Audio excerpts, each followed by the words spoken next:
Assalamualaikum warahmatullahi wabarakatuh.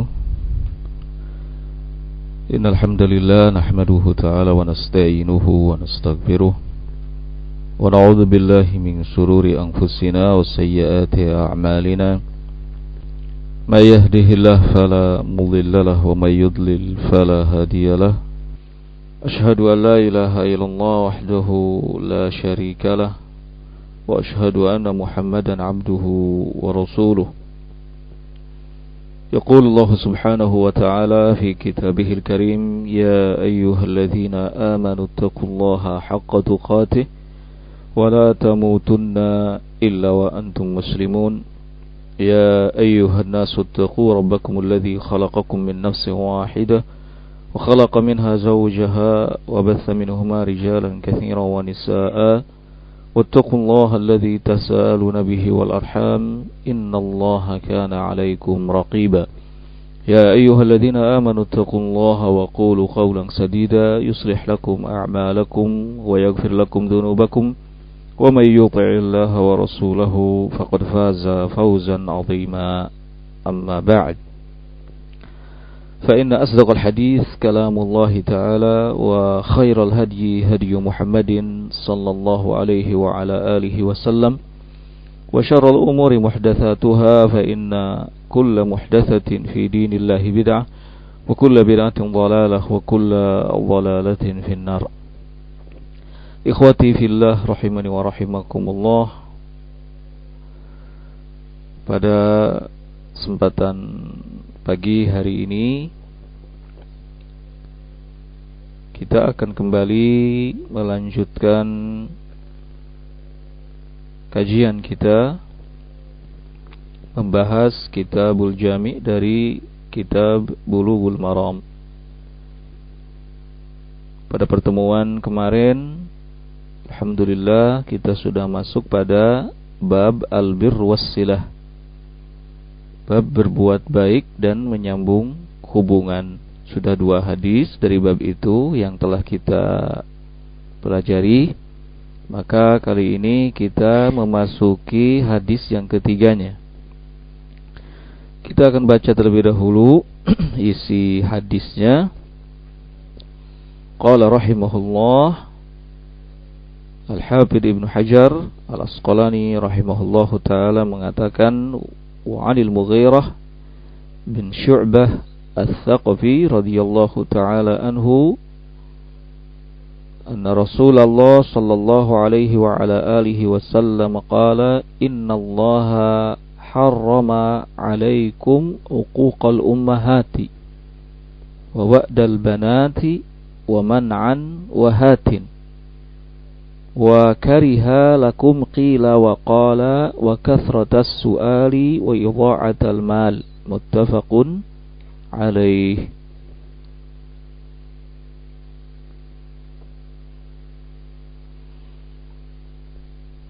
Dari Al-Mughirah bin Syu'bah Al-Thaqafi, semoga Allah subhanahu wa ta'ala meridhoinya,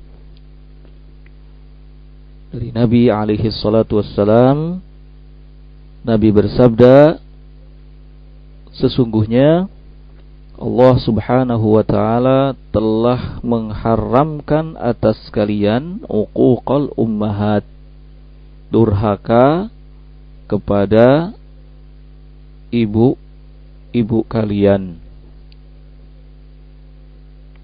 Masuk di dalamnya juga ayah. Penyebutan ibu di sini karena memang kebanyakan durhaka yang dilakukan oleh anak itu terhadap ibu. Mungkin karena ibu sosok yang lemah. Jadi kata Nabi alaihi salatu wassalam, sesungguhnya Allah telah mengharamkan atas kalian durhaka kepada ibu-ibu kalian, wa wa'dal banat, dan mengubur anak perempuan hidup-hidup, wa man'an wahatin, serta enggan memberi namun suka meminta.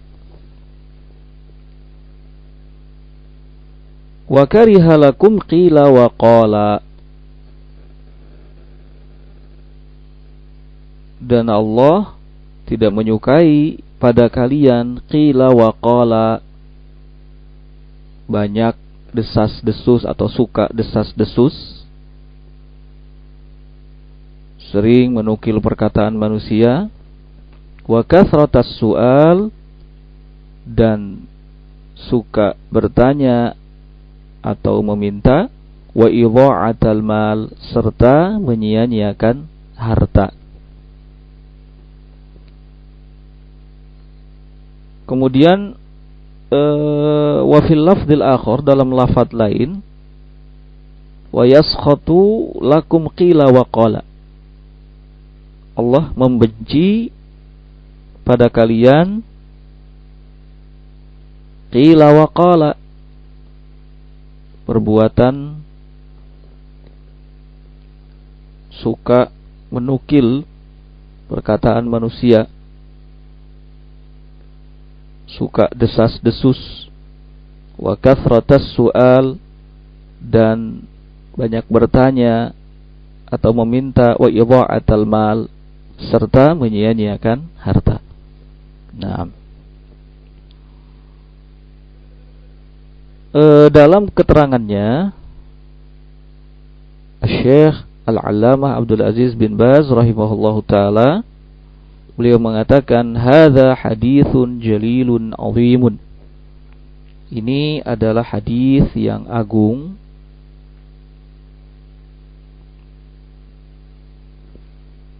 yadullu ala anna uquqal ummahati min aqbahil muharramat, menunjukkan bahwa durhaka kepada para ibu atau ibu min aqbahil muharramat, termasuk perkara haram yang paling jelek. Wa annahu harrama 'alal ummah uquqa ummahatihim, dan bahwasannya haram atas umat berbuat durhaka pada ibu-ibunya. Sekali lagi, penyebutan ibu secara khusus ya, ini karena kedurhakaan itu memang banyak terjadi pada ibu. Ya.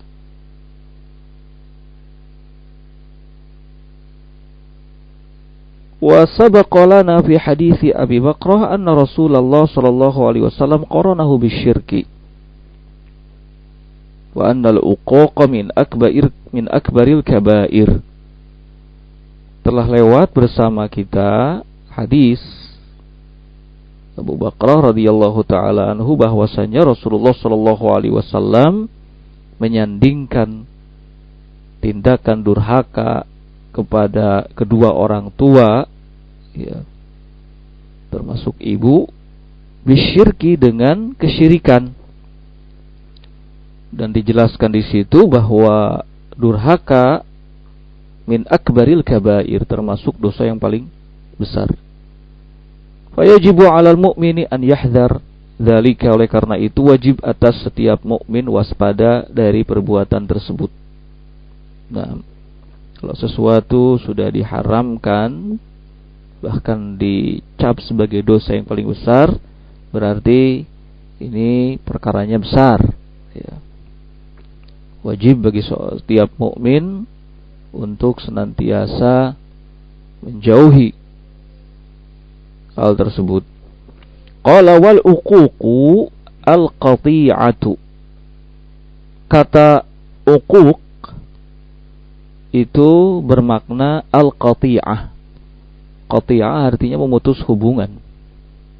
Kalau seseorang memutus hubungan dengan ibunya atau kedua orang tuanya, maka itu disebut dengan tindakan uquq, durhaka kepada keduanya. Aqqa, kata uquq itu sendiri berasal dari kata aqqa. Aqqa itu maknanya adalah qata'a, memutus, atau dengan bahasa lain memotong. Makanya ya, bayi yang baru lahir 7 hari dari hari kelahirannya itu ada perintah untuk apa? Diakikahi.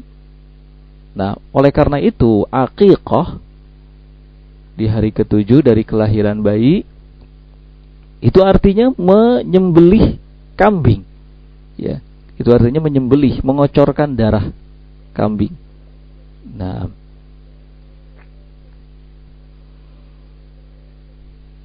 berikutnya wal qati'. Adapun al qati', orang yang memutus hubungan, huwal 'aq, adalah orang yang durhaka. Huwallazi yasi'u ila walidayhi aw ila ummihi. Orang yang berbuat jahat atau jelek kepada kedua orang tuanya atau kepada ibunya. Wa haqqul ummahati akbar min haqqil aba. Perlu diketahui bahwa hak ibu itu jauh lebih besar daripada hak ayah. Wa uququhum jami'an min akbaril kabair. Namun kedurhakaan yang dilakukan kepada mereka, kedua orang tua, ayah dan ibu, termasuk dosa yang paling besar. Fayajibu 'alal mu'mini an yasila al-walidain. Maka wajib bagi seorang mukmin untuk menyambung hubungan dengan kedua orang tuanya. Wa an yabirrahuma, dan berbakti kepada keduanya. Wa an takuna inayatuhu bil akthar li'anna haqqaha a'zam. Dan hendaknya perhatiannya terhadap ibunya jauh lebih besar, jauh lebih banyak, karena haknya jauh lebih besar. Haknya ibu jauh lebih besar. Kama fil hadis sahih, sebagaimana diterangkan dalam hadis yang sahih. Qila ya Rasulullah, man ahaqqun nas bihusni sahabati. Ada yang bertanya kepada Rasulullah, wahai Rasulullah, siapakah orang yang lebih berhak untuk aku menampakkan kebaikan pergaulanku kepadanya? Qala, beliau sallallahu alaihi wasallam menjawab, ummuka, ibumu. Thumma qala, thumma man? Qala thumma ummuka. Ia bertanya lagi, lalu siapa? Rasul menjawab, lalu ibumu. Qala thumma man? Qala thumma ummuka. Ia bertanya lagi, lalu siapa? Rasul menjawab, lalu ibumu. Qala thumma man? Qala thumma abuka. Kemudian ia bertanya lagi, kemudian siapa? Rasul menjawab, thumma abuka, baru kemudian ayahmu. Disebutkan di sini ibu 3 kali. Ya, ummuka, ummuka, ummuka, baru kemudian abuka. Ini menjadi dasar bahwa hak ibu dalam hal ini jauh lebih besar dibandingkan dengan hak ayah. Namun durhaka yang dilakukan terhadap keduanya, ya, itu termasuk dosa yang paling besar. Wa fil lafdzil akhar, dalam lafaz lain ada yang bertanya, ya Rasulullah, man abarru?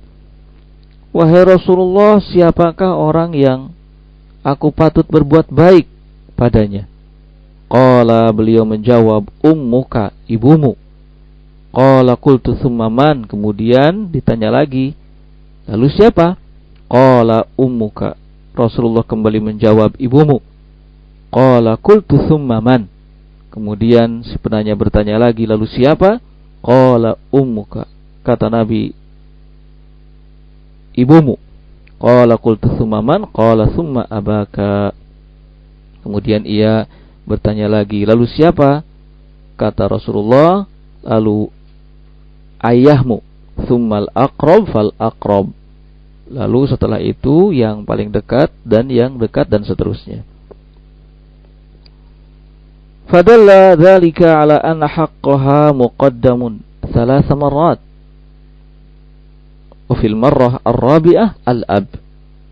Hadis tadi ini menunjukkan bahwa haknya ibu muqaddamun, didahulukan. Thalathu marrat, disebutkan 3 kali. Wa fil marratir rabi'ah al-ab, dan di kali yang keempat barulah disebutkan ayah. Wa ma dzalika illa lima tu'anihi fi saghrihi wa hamlihi minal adza. Ya, tidaklah hal itu disebutkan melainkan karena perhatian ibu terhadap anak di waktu kecilnya dan perjuangan ibu, ya, dalam menanggung segala bebannya. Falihadza syara'allahu mukafa'ataha bi an ja'ala haqqaha akbar wal ihsana ilaiha aham wa uquqahuma jami'an minal kaba'iri wal qaba'ih. Oleh karena itu Allah Subhanahu wa taala mensyariatkan mukafa'ataha, untuk membalasnya, membalas jasa ibu, ya. Karena kita rasakan bagaimana, ya, keletihan, kesusahan, kepayahan ibu dalam mengurusi kita, ya. Tidak hanya setelah kita lahir, bahkan dari sejak kita masih dikandungnya. Nah, jadi Allah mensyariatkan untuk membalasnya. Bi an ja'ala haqqaha akbar, Allah jadikan haknya jauh lebih besar, dan berbuat baik kepadanya lebih penting. Wa uquqahuma jami'an, kemudian tindakan durhaka kepada keduanya, kepada ayah, kepada ibu, ya, minal kabair, termasuk dosa besar dan termasuk perkara yang jelek. Ini soal uququl ummahat, ya, durhaka kepada ibu. Nah, secara tegas Nabi mengatakan bahwa Allah mengharamkan perbuatan tersebut. Kemudian amma wa'dul banat, disebutkan juga dalam hadis tadi wa'dul banat, mengubur anak perempuan hidup-hidup. Fahadza min 'adati ba'dil jahiliyah. Kalau ini adalah kebiasaan sebagian dari kaum jahiliyah. Kana min 'adati ba'dil jahiliyati im'anan fil khaufi minal 'ar. Dulu di antara kebiasaan sebagian orang-orang jahiliyah, ya, adalah melindungi diri karena takut dari aib. Imanan fil khaufi minal 'ar, melindungi diri karena takut dari apa? Aib. Di sisi mereka kalau punya anak perempuan itu, ya, itu menjadi sebuah cela. Nah, malu mereka. Kanu ya'udunal banat,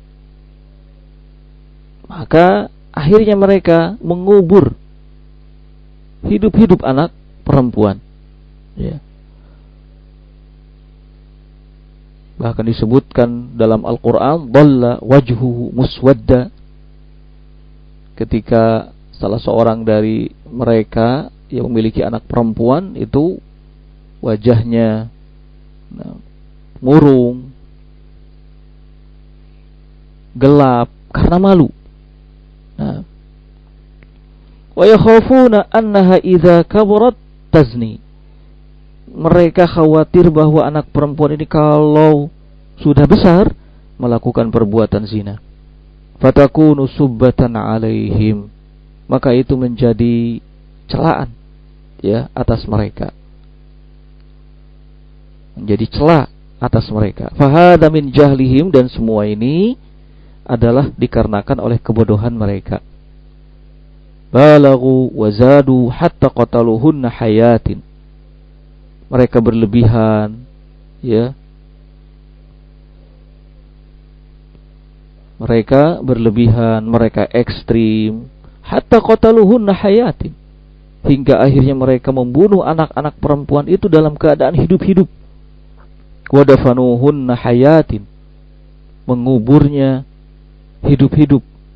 Wa hadza min munkaratihim, ini termasuk tindakan kemungkaran mereka, wa khabthihim, dan kejelekan mereka, alladzina anhullah wa rasuluh, yang Allah dan Rasulnya telah melarangnya. Ketika Islam datang, Rasulullah SAW banyak menyampaikan hadis tentang keutamaan memiliki anak perempuan. Ya, barang siapa yang memiliki 2 anak perempuan, kemudian merawatnya, menjaganya, mendidiknya dengan baik, maka aku dengannya seperti ini pada hari kiamat, sambil memberi isyarat jari telunjuk dan jari tengah. Nah, Rasulullah SAW banyak memberikan keutamaan kepada orang yang punya anak perempuan, kemudian dididiknya dengan sebaik-baiknya. Ada lafaz yang menyebutkan hijaban minan nar. Wah, anak perempuan itu kalau dididik dengan baik, dirawat, diurus, dicukupi segala kebutuhannya, maka bisa jadi itu ya menjadi penghalang bagi orang tuanya dari ancaman api neraka. Nah, fala yajuzu qatluha, oleh karena itu jangan atau tidak boleh membunuhnya. Bal yajibu siyanatuha wal ihsanu ilaiha, akan tetapi wajib untuk menjaganya, berbuat baik kepadanya, wal qiyamu alaiha wa siyanatuha amma yukhafu minhu, wajib untuk menjaganya, berbuat baik kepadanya, wal qiyamu alaiha, ya, merawatnya, wa siyanatuha amma yukhafu minhu, dan melindunginya dari hal-hal yang dikhawatirkannya. Nah, amma qatluha hayyatun bid-dafni aw bil-darbi aw bi ghairi hadha min anwa'il qatli kulluhu la yajuz wa huwa min sifatil jahiliyah. Adapun membunuhnya hidup-hidup dengan cara mengubur atau memukul atau dengan cara-cara lainnya, ya, yang masuk kategori pembunuhan, kulluhu la yajuz, semuanya tidak diperbolehkan, dan itu termasuk sekali lagi dari sifat-sifat jahiliyah. Nah, tidak ada dari sifat, dari kebiasaan jahiliyah satupun yang diakui oleh Islam. Bahkan Nabi mengatakan semuanya ada di bawah telapak kakiku. Karena itu kita patut untuk waspada dari hal yang demikian. Nah, anak adalah rezeki yang Allah Subhanahu wa taala berikan kepada kita. Bahkan dalam hadis Rasul mengatakan min kasbikum, inna auladakum min kasbikum, sungguhnya anak-anak kalian adalah ya usaha kalian. Nah, jadi tidak boleh membeda-bedakan antara anak yang laki-laki dengan anak yang perempuan. Nah, semuanya bisa menjadi tabungan kebaikan untuk kita di akhirat. Nah, seperti yang kita ketahui bersama, ya, bahwa setiap kita kalau sudah meninggal dunia, terputus amalnya kecuali 3. Apa di antara 3 itu? Di antara 3 itu adalah waladun saleh yad'u lah, anak yang soleh yang senantiasa apa? Mendoakan, ya, baik anak laki-laki maupun anak wanita, nah, maupun anak perempuan. Jika anak-anak kita, anak-anak yang soleh dan solihah, ya, hasil didikan kita, arahan kita, maka ini akan menjadi sesuatu yang bermanfaat bagi kita saat amalan kita sudah terputus, ya. Nah, Qala wa kana ba'dhuhum yaqtulul awlada aydan khaufal faqri. Bahkan kata Syekh, ada sebagian mereka kaum jahiliyah membunuh anak-anaknya karena takut fakir, ya, karena takut fakir. Kama qala ta'ala, sebagaimana firman Allah Subhanahu wa taala, wala taqtulu auladakum min imlaq, yakni al-faqr. Allah mengingatkan, janganlah kalian membunuh anak-anak kalian karena takut imlaq. Imlaq di situ artinya adalah faqr. Nahnu narzuqukum wa iyyahum. Kamilah, kata Allah, yang memberikan rezeki kepada kalian dan kepada mereka. Artinya setiap anak yang terlahir maka akan terlahir dengan jaminan rezekinya. Ya. Fal jahiliyatu lahum 'adatun sayyi'atun. Kaum jahiliyah mereka memiliki kebiasaan yang buruk. Di antaranya min qatlil banat, khauful 'ar, membunuh anak-anak perempuan karena takut, ya, celaan, aib, wa qatlil aulad khaufal faqr, kemudian membunuh anak-anak, ya, secara umum karena takut fakir. Wallahi yanha an hadza kullihi subhanahu wa ta'ala, sementara Allah melarang dari semua ini. Wa aujaba 'alal aba al-ihsana ilal aulad, Allah mewajibkan atas para orang tua berbuat baik kepada anak-anaknya, wa tarbiyah as-salihah lil aulad, dan memberi pendidikan yang baik untuk anak-anak. Wallahu alladhi yatawalla rizqahum subhanahu wa ta'ala, dan Allah lah yang menanggung rezeki mereka. Jadi kewajiban kita orang tua adalah mendidiknya supaya menjadi anak yang saleh dan salihah. Nah,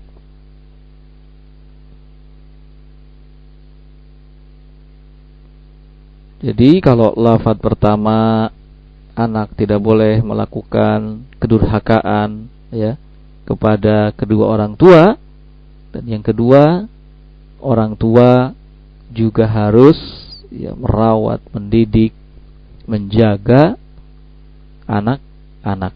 Innallaha harrama 'alaikum uquqal ummahat wa wa'dal banat. Nah, subhanallah, ya, Rasul sallallahu alaihi wasallam menyinggung hal ini dalam satu kalimat. Ada hak orang tua yang harus dipenuhi oleh anaknya, dan ada juga hak anak yang harus dipenuhi oleh kedua orang tuanya. Ya. Kedua pihak, baik anak maupun orang tua, dilarang melakukan hal yang diharamkan. Nah, wa man'an wahad. Berikutnya dalam hadis disebutkan man'an wahad, enggan memberi namun suka meminta. Ini juga termasuk yang diharamkan. Ya. Man'an wahad, enggan memberi namun suka meminta. Hadza dzanbun tsalitsun. Ini dosa yang ketiga yang diharamkan oleh Allah Subhanahu wa taala. Wa huwa anna ba'dhan nas kana min sajiyatihi al-hirsu ala jam'il mal bikulli wasilatin min halalin wa haramin thumma ma'al jam'i yamna al-wajiba fahuwa yamna wa yatlub. Sebagian orang kana min sajiyatihi, sebagian orang di antara wataknya, ya, al-hirsu ala jam'il mal, adalah berambisi untuk mengumpulkan harta bikulli wasilatin, dengan segala cara, min halalin wa haram, baik cara yang halal ataupun cara yang haram. Thumma ma'al jam'i, kemudian setelah mengumpulkannya, yamna al-wajib, ia enggan menunaikan kewajiban.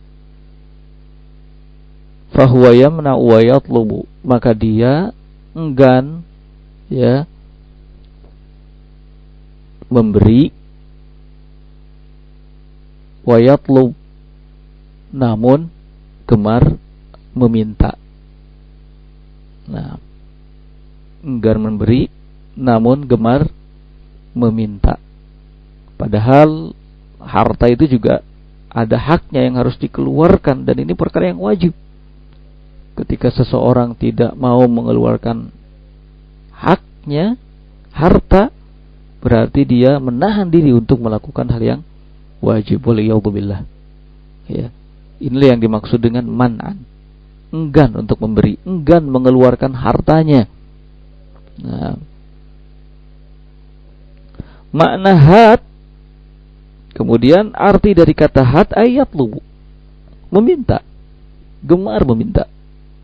Dalam bahasa Arab, kalau kita meminta sesuatu kepada teman kita, ya cukup kita mengatakan had, mana, sini, berikan, begitu. Ya. Nah, had.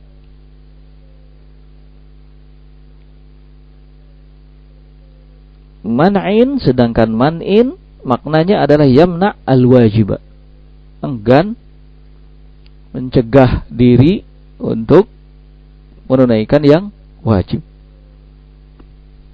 Inilah makna dari kata man'an wa had, enggan memberi namun gemar meminta. Hadhihi min 'adatil asyihha wal bukhala. Ini merupakan kebiasaan orang-orang yang kikir dan bakhil. Fa idza zada bukhluhu zada syuhuhu, sara yatlubul mal min kulli wasilatin wa min kulli tariqin. Maka apabila seseorang itu bertambah bakhilnya dan bertambah kikirnya, maka ia akan menjadi orang yang mencari harta min kulli wasilatin, dengan segala wasilah, wa min kulli tariqin, dan dengan segala cara.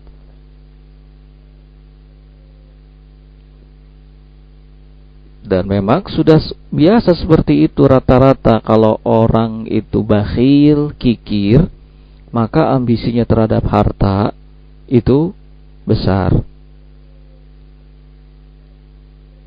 Setiap kali bakhilnya, kikirnya meningkat, maka ini menunjukkan dia ya menjadi orang yang ambisi untuk mencari harta, mengumpulkan harta sebanyak-banyaknya dengan segala cara, segala wasilah, min hillin wa hurmatin, baik cara yang halal atau juga cara yang haram. Thumma yajma'uhu, baru kemudian mengumpulkannya, wala yahruju haqqahu, dan tidak mengeluarkan haknya. Fayakunu bakhilan syahihan yamna wa yatlub, maka dia pun menjadi orang yang bakhil, kikir, enggan memberi namun gemar meminta. Falihadza harramallahu dzalika wa naha anhu ala yadi nabiyhi alaihi salatu wassalam. Oleh karena itu Allah mengharamkan perbuatan tersebut dan melarangnya melalui nabi, melalui apa yang disampaikan oleh nabinya alaihi salatu wassalam. Innallaha harrama alaikum uquqal ummahat wa ba'dal banat wa man'an wahad. Ini. Baik. Allah Subhanahu wa taala berfirman, "Wa may yuqa shuhha nafsihi fa ulaika humul muflihun." Barang siapa yang dilindungi ya dari kekikiran dirinya, maka mereka itulah orang-orang yang beruntung. Nah, ikhwati fillah rahimani wa rahimakumullah, nampaknya sampai di sini dulu perjumpaan kita ya. Insyaallah akan kita lanjutkan pada pertemuan mendatang. Nah, masih dalam pembahasan hadis yang ketiga. Nah,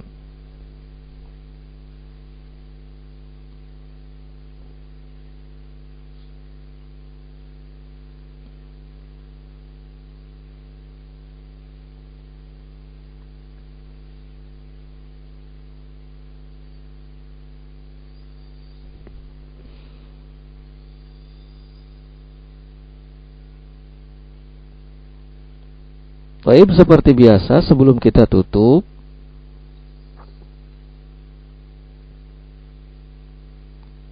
ada beberapa pertanyaan yang masuk di sini.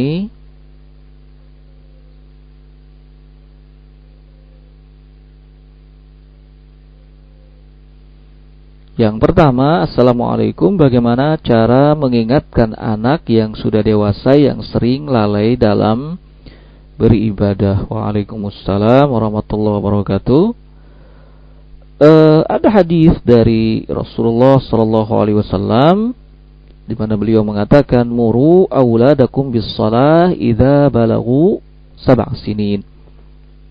Perintahkanlah anak-anak kalian untuk mengerjakan salat apabila sudah di usia 7 tahun. Wadribuhum 'alaiha li'usrin. Kemudian beri hukuman padanya, pada anak-anak apabila sudah di usia 10 tahun ketika enggan untuk melakukan sholat. Nah, ini arahan dari Nabi alaihi salatu wassalam ya, kepada kita agar mengingatkan anak, mendidik mereka untuk giat melakukan ibadah saat masih kecil ya, supaya mereka terlatih untuk itu. Maka Nabi mengatakan, perintahkan anak-anak kalian bila sudah ada di usia 7 tahun untuk sholat. Dan tidak mengapa bagi kita untuk memberikan hukuman kepada mereka bila sudah mulai besar ya, 10 tahun. Nah, ingatkan dengan diberi hukuman bila lalai, apalagi kalau sudah dewasa ya. Kalau sudah dewasa jelas harus lebih ditekankan lagi, mengingatkan mereka jangan sampai lalai dari melakukan ibadah. Dan yang tidak kalah pentingnya juga, kita sebagai orang tua memberi contoh yang baik kepada mereka ya, beri contoh yang baik kepada mereka agar kita tidak hanya menyuruh saja kemudian melupakan diri kita. Kita menuntut anak-anak untuk baik sementara kita sebagai orang tua tidak baik. Ini tentu hal yang keliru ya, ini tentu hal yang keliru. Nah, jadi setiap kali ada datang waktu sholat misalnya atau waktu-waktu lainnya, coba ditegur, diberitahu, diajak. Nah, wallahu a'lam.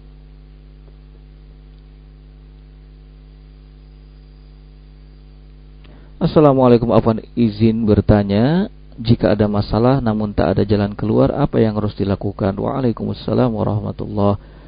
Intinya insyaallah ta'ala tidak ada masalah yang tidak ada jalan keluarnya.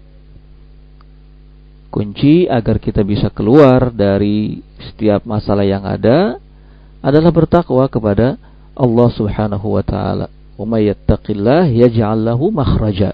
Kata Allah, barang siapa yang bertakwa kepada Allah, maka Allah akan berikan jalan keluar kepada kita.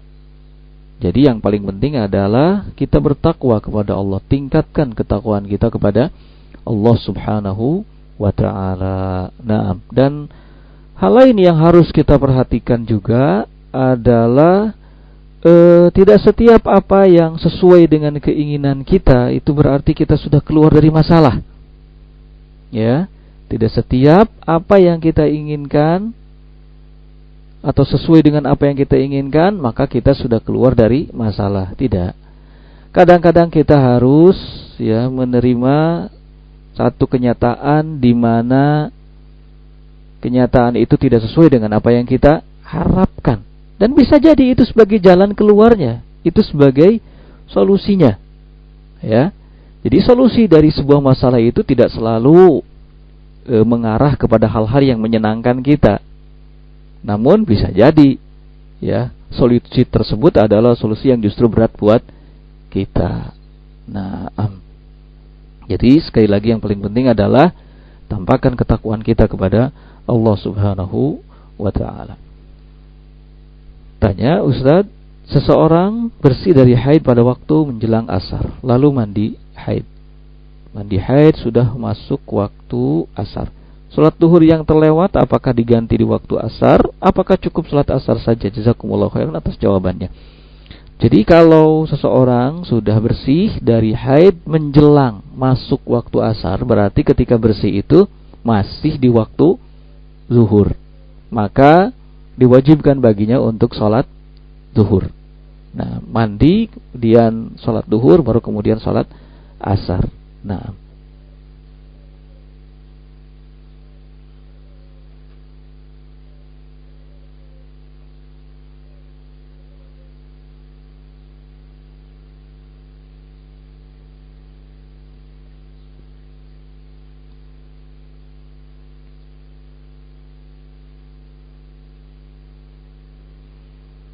bismillah, assalamualaikum Ustaz, bagaimana dengan seorang suami yang sudah lebih dari 6 bulan sudah tidak memberikan nafkah baik lahir dan batin? Waalaikumsalam warahmatullah. Diingatkan suami yang seperti ini, ya, diingatkan, dan itu merupakan sebuah kesalahan jika sudah 6 bulan lebih tidak memberikan nafkah lahir ataupun batin.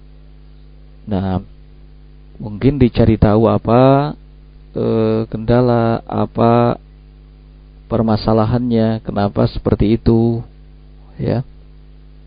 Nah, ini sebuah kesalahan, sebuah kezaliman jika itu dilakukan oleh suami dengan sengaja tanpa ada alasan apapun, ya.